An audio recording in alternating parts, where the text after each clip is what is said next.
For as long as I can remember, I've always been captivated by the sky. It just reminds me that I may have traveled to the other side of the world. The colors and patterns may change, but it's the same sky. And that's the beauty of it. Whenever I feel lost or like I'm stuck in a daydream, I can just look up and remember that I'm still here. I'm still in the same place.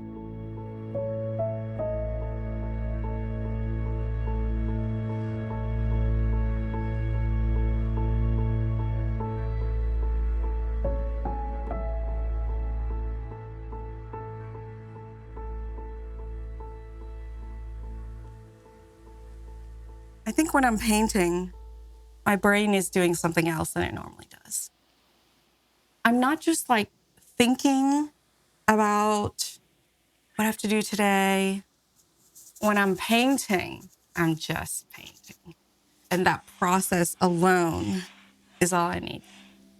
It's all I need for my validation. It's all I need to feel content. It's all I need to feel peaceful. I'm in my own realm. Like it's my own existence happening the way I need it to happen for me at that moment. Whether or not I have control over it, I'm enjoying it. For me, it starts in Vietnam because that's where I was born.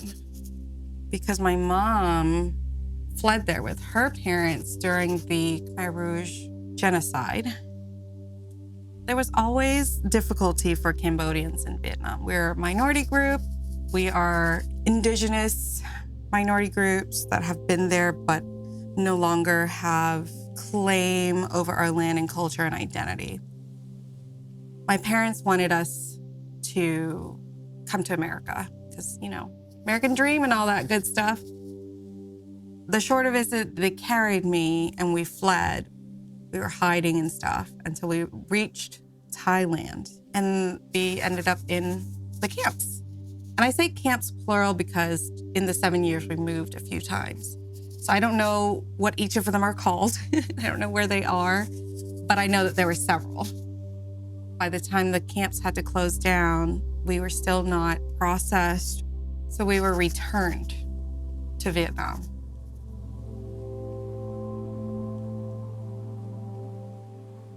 The arts in the refugee camps was pretty non-existent. It's not a system or a lifestyle, you could say, where the arts was prioritized or encouraged. It was more about repetition, memorizing and reciting what you've memorized, mathematics, that kind of thing. If nobody advances in any sort of specific category, then we're all equal, which not quite the same idea of equality that we think about here in America. But they had math, and math has geometric shapes. So little me was learning about circles and triangles, rectangles, squares.